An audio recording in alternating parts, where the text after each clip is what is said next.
अस्सलामुअलैकुम नाज़रीन, मैं आपका मेज़बान अबू सुफियान। उम्मत टाइम्स मीडिया में आपका खैर मकदम है। MIM दिल्ली से लड़ेगी चुनाव, मुस्तफ़ाबाद से ताहिर हुसैन होंगे उम्मीदवार। इम्तियाज़ जलील ने प्रेस कॉन्फ्रेंस कर दी जानकारी। आइए सुनते हैं क्या कुछ कहा इम्तियाज़ जलील साहब ने। थोड़ी नाराजगी इस बात की भी जताना चाहता हूँ कि इतनी बड़ी प्रेस कॉन्फ्रेंस इतने छोटे से रूप में जो दिल्ली की यूनिट ने लिया है, अगली बार मैं उम्मीद करता हूँ कि वो कोई बेहतर जगह के ऊपर प्रेस कॉन्फ्रेंस लेके करते हैं। और पार्टी में डिसिप्लिन होना बहुत ज़रूरी है। अगर प्रेस कॉन्फ्रेंस है तो वो प्रेस कॉन्फ्रेंस होना चाहिए। कार्यकर्ताओं के साथ जो मुलाकात है वो दूसरी जगह के ऊपर हो सकती है या प्रेस कॉन्फ्रेंस के बाद की जा सकती है। आज हमें खुशी है इस बात की कि आज ताहिर हुसैन साहब जेल में बंद है, वो आज मजलिस के साथ जुड़े हैं, मजलिस के साथ वो आगे बढ़ने वाले हैं। उनका बेटा, उनकी मिसेस, उनकी वाइफ आज बैरिस्टर असदुद्दीन अवैसी साहब की मौजूदगी के अंदर उन्होंने पार्टी में शमूलियत हासिल की। और हमें खुशी है इस बात की कि बैरिस्टर साहब ने दिल्ली के जो विधानसभा के इलेक्शन होने वाले हैं उसमें पहले सीट की घोषणा उन्होंने कर दी है। और एक तरीके से हमने यहाँ से अपने चुनावी प्रचार का और हमारे चुनाव का बिल्कुल हमने बजा दिया है। और आपको पता है कि मजलिस इत्तेहाद मुस्लिमीन पिछले जो नगर पालिका के इलेक्शंस हुए थे उसमें भी हमने हिस्सा लिया था। और मेरी ज़ाती राय ये है कि मजलिस इत्तेहाद मुस्लिमीन के लिए यहाँ पर एक तरीके से एक बंजर ज़मीन है और हमने पिछले कुछ सालों से यहाँ पर मेहनत करते आए हैं। ठीक है, हमें शुरुआती दौर के अंदर कामयाबी नहीं मिली, लेकिन जिस तरीके से मेहनत और जिस तरीके से काम पिछले कुछ वक्त के अंदर हुआ है, ख़ासतौर से हमारे दिल्ली के सदर शोर जमाई साहब जिस तरीके से मजलिस को मजबूत करने का काम कर रहे हैं, हमें यकीन है कि इस बार जो है वो MIM पार्टी दिल्ली के अंदर अपना झंडा जरूर लहराएगी और हम पूरी मजबूती के साथ इंशाल्लाह ये इलेक्शन लड़ेंगे, आगे बढ़ेंगे। और आप तो देख सकते हैं कि हमारे अपने इलाके जो है वहाँ के हालात कैसे हैं। मैं पिछले 10 सालों से इन इलाकों का दौरा करता हूँ तो मुझे ये एहसास होता है कि क्या यहाँ पर वाकई में कोई डेवलपमेंट नाम का शब्द और इन इलाकों का कोई रिश्ता है या नहीं है। क्योंकि जो 10 साल पहले जो मैंने इन इलाकों की हालत देखा था वही हालत आज भी हमको देखने को नजर आती है। लेकिन यही है, फिर दोबारा वही लोग आपके बीच में आएंगे, वही लोग आकर आपको फिर सेक्युलरिज्म का चोला पिलाने की कोशिश करेंगे। फिर आपको डर दिखाया जाएगा कि देखिए भाई अगर हमारा वोट बढ़ गया तो भारतीय जनता पार्टी आ जाएगी करके। यही खेल पूरे हिंदुस्तान के अंदर खेला जा रहा है। लेकिन यहाँ के भी दिल्ली की आबाद के भी कुछ ख्वाब है, वो भी अपने इलाकों के अंदर तरक्की चाहते हैं, अच्छे रास्ते चाहते हैं, कचरे से मुक्ति चाहते हैं, पानी चाहते हैं, अच्छे स्कूल चाहते हैं, एजुकेशन के इंफ्रास्ट्रक्चर, हेल्थ का इंफ्रास्ट्रक्चर, इन सब मुद्दों के ऊपर ये चुनाव लड़ा जाना चाहिए। लेकिन आप देख रहे हैं कि हर जगह के ऊपर चुनाव जब आता है तो कैसे कैसे मुद्दों को लेकर हम चुनावी मैदान के अंदर उतरते हैं।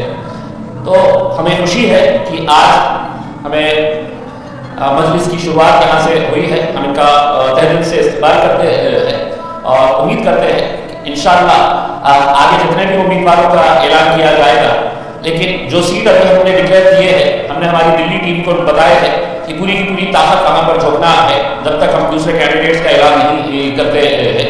और मैंने एक फर्क जो पिछले 5 सालों के अंदर मैंने देखा है कि 5 साल पहले हमें लोगों के पास जाना पड़ रहा था, उम्मीदवारों के पास जाना पड़ रहा था कि हमें आप हमारे टिकट पे इलेक्शन लड़िएगा करके। इन 5 सालों के अंदर एक ऐसा बदलाव मैं देख रहा हूँ कि बहुत सारे उम्मीदवार हमारे से टच में है, अच्छे मजबूत उम्मीदवार हमारे टच में है और उन्होंने ख्वाहिश जाहिर किए हैं कि वो MIM के टिकट से इस बार लड़ना चाहते हैं करके। आपके अगर कोई सवाल होंगे तो जी। बीजेपी ने साफ तौर पे कहा है कि ताहिर हुसैन जो दिल्ली दंगों के आरोपी है, उनको जो कोई भी वोट देगा उनको वोट देने का मतलब है कि वो दिल्ली दंगा को सपोर्ट करता है और जो IB के ऑफिसर अंकित शर्मा की मौत होती उनकी मौत को, उनकी हत्या को सपोर्ट करता है। देखिए, अंकित शर्मा की मौत का हमें भी अफसोस है, लेकिन वही भारतीय जनता पार्टी को मैं एक सवाल पूछना चाह रहा हूँ, साध्वी प्रज्ञा सिंह कौन है? कहाँ पे आके बैठती है साध्वी प्रज्ञा सिंह? कानून इस मुल्क के अंदर क्या अलग अलग है? आपके लिए अलग नियमावली तैयार की गई है, आपके लिए अलग रूल्स तैयार किए गए हैं और हमारे लिए अलग रूल्स तैयार किए गए हैं। देखिए, हम ताहिर हुसैन साहब के परिवार जब बात और जो बातें हमको बताई, हम अदालत की इज्जत करते हैं, पुलिस ने अपना काम कर दिया, लेकिन हमें अफसोस इस बात का है कि ताहिर हुसैन साहब पिछले इतने सालों से जेल में बंद है, किस पार्टी से ताल्लुक रखते थे? क्या उनकी पार्टी ने कभी पलट कर देखा, कभी पलट कर पूछा कि उनका परिवार किस हालत के अंदर है? जब हम ये कह रहे हैं कि हम अदालत की इज्जत करते हैं, तो आज अदालत हाईकोर्ट के या इलाहाबाद हाईकोर्ट के जज ने क्या कहा है, वो भी आप सुन लीजिएगा कि हम एक ऐसे दौर से गुजर रहे हैं कि जहां पर हाईकोर्ट का जज, जो आज हम कहते हैं वो कतई उस कुर्सी के लायक नहीं है, जिस तरीके के शब्दों का उसने इस्तेमाल किया है, ये समझ रहे हैं कि हम सरकार को खुश कर डालेंगे, भाजपा को खुश कर डालेंगे, कुर्सी में से हट जाएंगे, फैसले हमारे इतिहास में करवा लेंगे और बाद में आकर राज्यसभा के अंदर बैठ जाएंगे। हुआ है पहले ये जजेस ऐसा है कि इनको ऐसा लगता है कि भारतीय जनता पार्टी की लाइन हमको पकड़ना है, मुसलमानों को गालियां देना है, मुसलमानों के बारे में गलत शब्दों का इस्तेमाल करना है, तो भारतीय जनता पार्टी हमारे आका जो है वो खुश हो जाएंगे, हमारे रिटायरमेंट के बाद, रिटायरमेंट से पहले हमको राज्यसभा की सीट देनी जाएगी या किसी कमीशन का चेयरमैन बना दिया जाएगा। तो यही काम अगर चलते रहा तो आप सोचिए कि इंसाफ पसंद इस मुल्क के अंदर जो लोग हैं वो कहां पर जाएंगे। पुलिस अपने तौर पर काम कर रही है, अदालत इस घटिया निर्णय के ऊपर आ चुकी है कि एक पूरे समाज को, एक पूरे समुदाय को किस तरीके से उन्होंने संबोधित किया है, हम लानत भेजते हैं और यकीनन वो जज उस कुर्सी के ऊपर बैठने के लायक नहीं है, उसे उस कुर्सी के ऊपर से फौरन हटाना चाहिए। अगर इस मुल्क के अंदर अगर इंसाफ जिंदा है, और ये अपील हम नरेंद्र मोदी साहब से कर रहे हैं, वजीर आजम से कर रहे हैं, अगर इस मुल्क के अंदर इंसाफ को जिंदा रखना है तो ऐसे जजेस को फौरन कुर्सी के ऊपर से उठाकर बाहर भेजना चाहिए। हम जानना चाहते हैं कि आपके पास स्वाभाविक जैसे आपने बोला लोग आपके पास आ रहे हैं, ताहिर हुसैनी को था ऐसा नाम जिसको आपने पिक किया, ये बात जानते हुए कि कॉन्ट्रोवर्शियल फिगर है, बातें उठेंगी, तो क्या देखिए ये सवाल मेरे हिसाब से भारतीय जनता पार्टी से कभी पूछा नहीं गया था कि साध्वी प्रज्ञा सिंह का क्या रोल था मालेगांव के धमाकों के अंदर।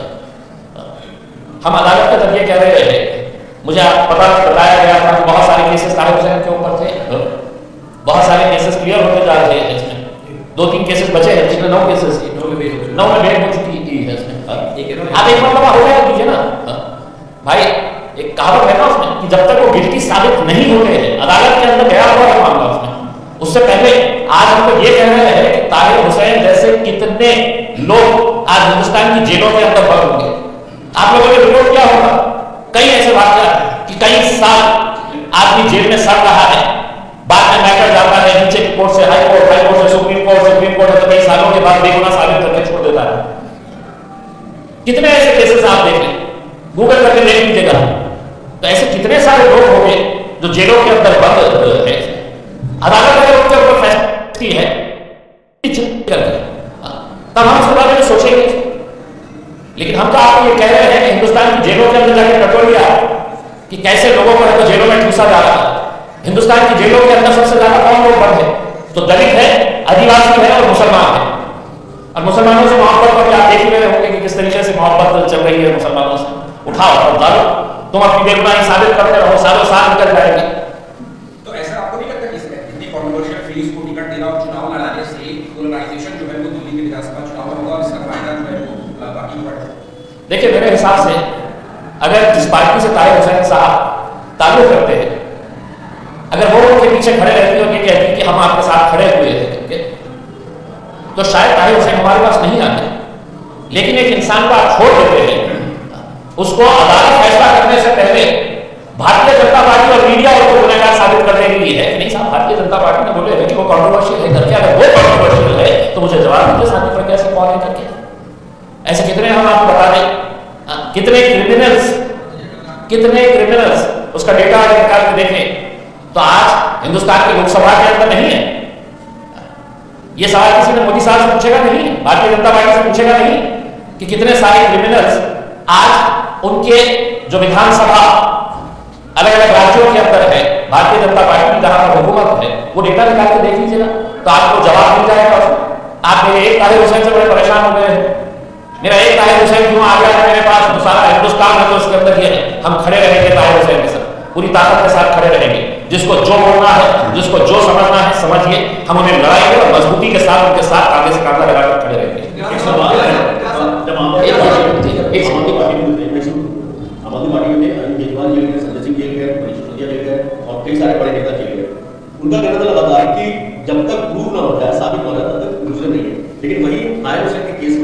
1 से 2 महीने के अंदर पार्टी से निकाल देगा, कब इंटर साइलेंट करेगा, इस पर आप देखिए मैं जो आपको जवाब दे रहा था, आपके पत्रकार साहब ने ही उसका जवाब दे दिए भाई। अंटिल आप जब तक गुनहगार साबित नहीं होते, जेल में तो उठाकर रखो साहब, जज ने ऐसा स्टेटमेंट दिया है डाल दीजिएगा। बहुत शौक है पुलिस वालों को, हमें बहुत पसंद आते हैं, पकड़िए डाल दीजिएगा जेल के अंदर। सालों साल लग गए अदालतों पर, कैसा मामला चल रहा है मैंने आपको उदाहरण के साथ बताया। और ये साल जो इंसानों के बर्बाद होते थे, क्या वो अदालत आ सकती है? या कभी आज तक ऐसा हुआ है कि किसी बेगुनाह को अदालत ने 10 साल के बाद छोड़ा, तो उस ऑफिसर ने जिसने फर्जी केस बनाया था उसके ऊपर कभी कार्रवाई हुई है? ऐसा सुने हैं आपने? 100%. What we are saying is, it's totally the double standards of Aam Aadmi Party. On one side, when their leaders go in jail, they say,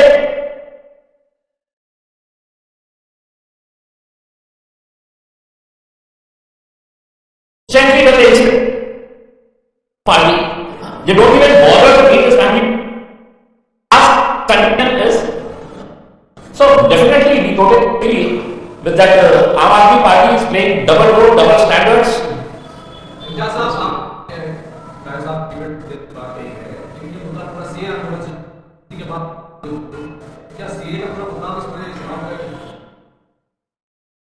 क्या होता था जो नाइंसाफी हमारे ऊपर करने की ये साजिश रच है?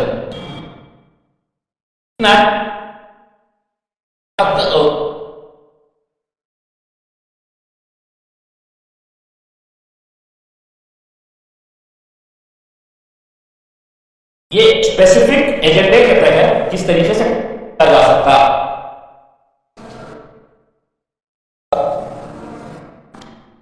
नाजी का तो है ही, लेकिन मैंने शुरुआत ऐसा कहा अंदर ये इलाकों के अंदर तरक्की, मैं जब सड़क पे से आ रहा था, इतनी तंग गलियां, वहां से निकल के यहां पे आने के लिए, दिल्ली मतलब हिंदुस्तान का दिल कहा जाता है, देश की राजधानी है, और यहां पर आप बड़े बड़े बातें करते हैं। मोदी जी कैसी बातें करते हैं ना, मतलब बिल्कुल क्या दिखा देते हैं सब। हकीकत क्या है उनको बोलेंगे, एक मरतबा बैठ के तो ओखला के अंदर उनके एक मंत्री को कहेंगे कि साहब एक मरतबा यहाँ के सड़कों के ऊपर आप भी है तो मोटरसाइकिल पे या रिक्शे के अंदर आकर देखिएगा करके, ये क्यों मिल रही है? तकलीफें हम क्यों सह रहे हैं? एक शहरों के अंदर 2 शहर ऐसे बसते हैं कि जहां पर वो रहेंगे तो हर चीज चला है, और हम जहां पर रहेंगे तो ऐसे गुजर के निकलना पड़ेगा।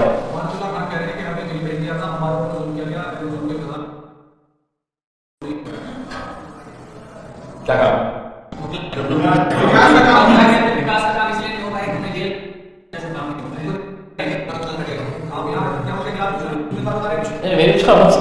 नहीं लोगों के साथ साथ नहीं किया, हो सकता है दोबारा अंदर चले जाए, आप मजलिस के साथ जुड़ जाए, मजलिस के जो भी उम्मीदवार है उसको मदद करिएगा उसमें, और फिर जब आप अंदर जाएंगे आवाज उठाएंगे। सर इलेक्शन के टाइम पर ही याद आई जाए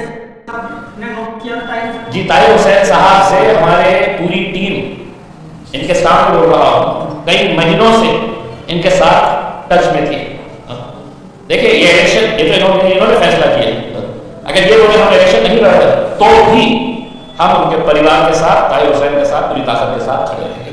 उनके साथ जो भी बंद थे वो सब सो गए, बंद ही नहीं हुए, तो ताहिर हुसैन क्यों हम तक जो नहीं छुपा रहे?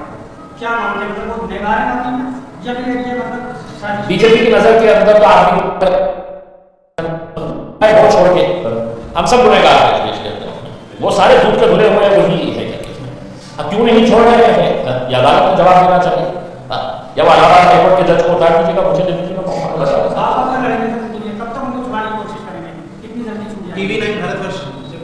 करेंगे हम पूरी कोशिश उनके साथ खड़े हैं, और यकीनन जो भी मदद लगेगी हम करेंगे। न्यूज़ 24 ठीक है, ठीक है। सवाल दिल्ली में है क्या आपकी पार्टी का क्या नहीं, काफी चर्चा में रहता है, वित्तीय निवारण को छोटा रिचार्ज कहते हैं, छोटा रिचार्ज उन्हें क्यों कहते हैं और रिचार्ज किसने किया, ये जवाब। देखिए हम पहले से ही ये बात 5 साल पहले भी हमने पूरे कैंपेन के अंदर यही चलाया था, छोटा रिचार्ज करके उसमें। देखिए मैं ज़ाती तौर के ऊपर अपना ये बताता हूँ, मैं अन्ना हज़ारे मूवमेंट को बहुत करीब से देखा है, मैं भी आपके जैसा पत्रकार हुआ करता था। मैंने भी मतलब पूरे अन्ना हजारे मूवमेंट के टाइम के ऊपर इनको सबको देखा था। ये वहाँ पर अन्ना हजारे के पास आके वो बेचारे गाँव वाले आदमी को कैसा घुमा फिरा के एक मैडम गवर्नर बन गए, दूसरे चीफ मिनिस्टर बन गए, बाकी के मंत्रियां बन गए। तो ये एक सोची समझी साजिश का हिस्सा है। और हम हमेशा ये बात मानकर चलते हैं कि आम आदमी पार्टी जो है ये आरएसएस ने तैयार की हुई है, आरएसएस से जुड़े हुए सारे लोग हैं ये, और ये अपने एजेंडे के हिसाब से ये काम कर रहे हैं कि मोदी जब नीचे आएंगे तो अपना दूसरा बिंदु ऊपर आ जाएगा।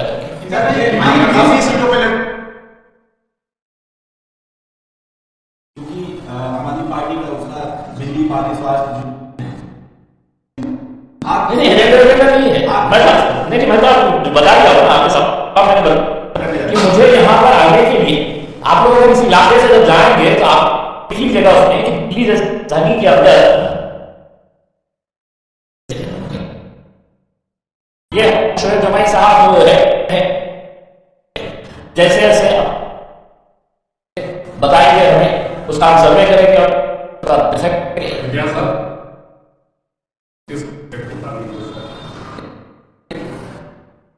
देखिए इसका जवाब मेरे हिसाब से शोएब जमाई साहब करेंगे। ओखला एक हमारे लिए बहुत अच्छा जगह है। पिछली बार भी अभी जैसे के चुनाव के 3-4 कैंडिडेट्स है तो जैसा अभी हमारे नहीं हमारी पहली कोशिश तो हमेशा ये होती है कि हमारे अपने कार्यकर्ताओं और ताहिर हुसैन साहब पैराशूट कैंडिडेट नहीं है, बल्कि पिछले ताहिर हुसैन साहब जो है पिछले 6 महीनों से हम इनके परिवार के साथ हैं और आज वो सामने आए। लेकिन इनको पता है कि इनकी मुसीबत के समय में सारी पार्टियों ने धोखा दे दिया।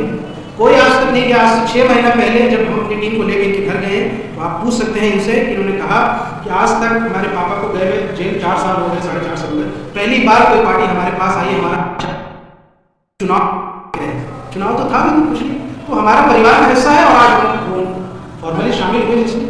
इस यही बात जो है कि ओखला में और तमाम जगह शामिल हो गई। वो हमारे ही लोग और सब अपने हैं। बहुत सारे दूसरी पार्टियों में जो लोग हैं वो तो मजबूरी के तहत है और वो चाहते हैं। बैरिस्टर सत्येंद्र ओवैसी साहब को कौन नहीं पसंद करता है, उनका स्वागत है, ये इनका परिवार है। जो अच्छे हमारे लिए होंगे और हम सर्वे के तहत अपनी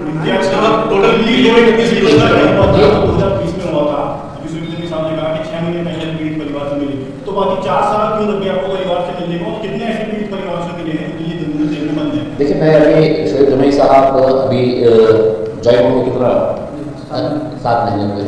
इससे पहले दूसरे सदर थे, दूसरी टीम थी उसमें। ये इन्होंने अपना हिसाब बताया, मैं अपना हिसाब बताया। पुराने टाइम में जो रहेंगे वो अपना हिसाब देखिए मैं आपको 7 तरीके से बता दिया हूँ उसमें।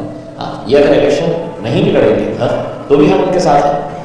या आप मेरे से सवाल कर रहे हैं, एक आध मतलब है तो उनसे भी पूछ लेना था साहब वो आदमी जो आपके साथ हुआ था उसको आप किस तरीके से मजाक में छोड़ के निकल गए? सर एक चीज आप क्लियर कर दीजिए, तमाम मीडिया यहाँ पर है, जैसे कि एमआईएम को बीजेपी की पार्टी कहा जाता है, क्लियर कर दीजिए कि बाकी एक पत्थर मेरे हिसाब से ये हिंदुस्तान का शायद ही कोई पत्रकार बचा होगा जिसने ये सवाल नहीं किया। उसको ऐसा लगता है ये सवाल अगर मैंने नहीं किया तो मेरी पत्रकारिता अधूरी है। तो मेरे हिसाब से मैं आपको संजीदगी से बताता हूँ। देखिए लोकसभा का चुनाव आया, कितने सीटें लड़े हमने, होते कितने हैं? अभी महाराष्ट्र का इलेक्शन अभी खत्म हुआ, 288 सीटें। मैं महाराष्ट्र का सदर हूँ, मैं 200 सीटें लड़ा सकता था और कोई उस करके मुझे नहीं बोल सकता था। कोई उस करके नहीं बोल सकता था। मैं 200 सीटें लड़ा सकता। कितने सीटें लड़ाए हमने? 12 सीटें लड़ाए हमने। 4 हमारे उसमें दलित भाई भी थे, कुल मिला के 16 सीटें थी उसमें। तो ये तो बहुत घसा पिटा सवाल हो गया है। कुछ नया इवेंट करिएगा, कुछ नया इवेंट करिएगा और फिर पूछिएगा जी। जहाँ पार्टी की बुनियाद है तेलंगाना के अंदर, वहाँ कम सीटों पे चुनाव लड़ते हैं, अन्य स्टेट में जाते हैं तो ज़्यादा सीटों पे चुनाव लड़ते हैं, इसकी वजह क्या? देखिए पूरा हैदराबाद में कैप्चर कर लिया, 7 MLAs है, MP है इसमें, एक शहर के अंदर जो कैपिटल सिटी है हमने पूरा कैप्चर कर लिए है इसमें। जब आप पार्टी को बढ़ाते आप जो पार्टी के साथ जुड़ते हैं, हर इंसान की ख्वाहिश होती है कि साहब मैंने मेहनत किया होगा। जो 5 साल पहले या कुछ साल पहले जो कॉर्पोरेशन का इलेक्शन लड़ रहे थे उनकी ख्वाहिश होती है कि साहब देखिए मैंने इतने वोट लिया था, अब मैंने पिछले 2-2.5 साल से तो बहुत मेहनत कर रहा हूँ, मुझे एमएलए का टिकट देना चाहिए इसमें। तो लोगों की ख्वाहिश होती है इसके अंदर। ऐसा नहीं है कि वहाँ पे इतने क्यों लड़े, यहाँ पे इतने कम क्यों लड़े। अब अगर मैंने महाराष्ट्र में तो 200 लड़े और सबसे ज्यादा तकलीफ उसको आपको भी होती थी ना, 200 क्यों लड़े? आप उनको मदद कर रहे हैं। मैंने 12 लड़ा तो मैंने 12 क्यों लड़े आपने? किसकी मदद कर रहे हैं? तो हमारे साथ दिक्कत यही है इसमें। असल में जो बोलते हैं ना उसका नाम लैला बढ़ चुके हैं।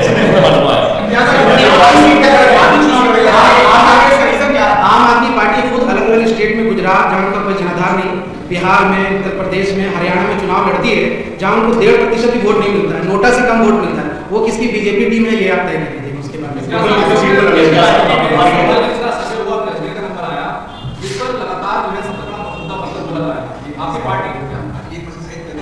जी जी मैं देख रहा हूँ। मस्जिदों पर लगातार बड़े नहीं देखिए, मुझे तो हमको सबको यह ऐसा लगता था कि भगवान मंदिरों में बसते हैं। ये हमने हमेशा से ये सुना है, देखा है कि भगवान मंदिरों में बसते हैं करके, लेकिन हुकूमत जब से आई है वो मस्जिदों में ढूंढ रही है कि हर मस्जिद के नीचे उन्हें एक मंदिर नजर आ रही है। देखिए अगर कायदे कानून, मजाक अपनी जगह के ऊपर, लेकिन कायदे कानून को अगर देखेंगे कि 1947 के अंदर हमने क्या एग्रीमेंट तैयार किया था कि हम किसी भी रिलीजियस प्लेस को हम हटाएंगे नहीं करके।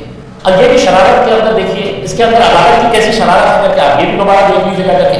कोई भी सड़क चलता हुआ आदमी जा रहा है और कह रहा है कि साहब इसके नीचे दोस्तों भी मिलने वाला है करके, खोदो तो खोद रहे हैं। अब मैं बोलने वाला हूँ साहब पार्लियामेंट के नीचे आप देखिए, खोद के देखिए, आप बहुत सारी चीजें मिलने वाले हैं, खुद नहीं नहीं इतनी बेवकूफ़ी हम नहीं करते। कोई ना कोई तो एक काम रहेगा उनके, उसमें ही कोई करवाएंगे, उनको बड़ा आकर खोदने में मजा आ रहा है, नहीं तो कुछ ना कुछ खोदेंगे भी नहीं। लेकिन कितनी सीटें रहेगी, देखिए इलेक्शन का जो माहौल तैयार होता है इसमें, एक मरतबा इलेक्शन जैसे जैसे करीब आता है बहुत सारे बदलाव होते हैं इसमें।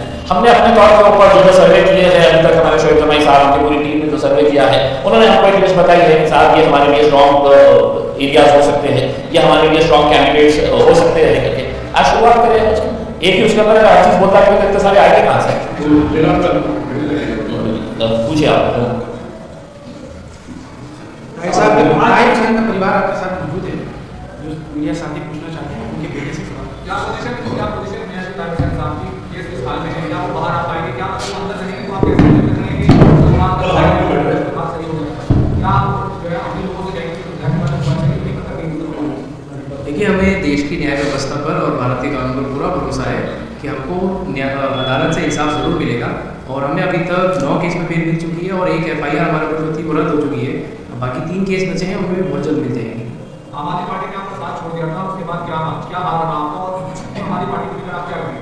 देखिए, जो उम्मीद हमें पार्टी से थी, केजरीवाल साहब से हमें जो उम्मीद थी, लेकिन उन्होंने हमें धोखा दिया और उन्होंने एकदम हमारा साथ उसमें छोड़ा, तो उसकी वजह से हमारे ऊपर बहुत सारी परेशानियाँ आई। आपके वाले साहब तो जेल में, लेकिन चुनाव को लेकर भी कैसे रणनीति ठीक है, 2-3 तरह से आपके वाले साहब जेल में हैं, चुनाव को लेकर के कैसी रणनीति होगी आपकी? देखिए, ये तो कानून अधिकार होता है सबका लोकतंत्र में, इंसान जेल के अंदर से भी चुनाव लड़ सकता है। मेरे वाले साहब के ऊपर जो आरोप लगाए वो सिद्ध नहीं हुए हैं और उसमें बहुत ज़्यादा हम बरी भी होंगे और हम पूरी मजबूती के साथ विधानसभा मुश्ताबाद से और बाकी सीट से भी चुनाव लड़ेंगे।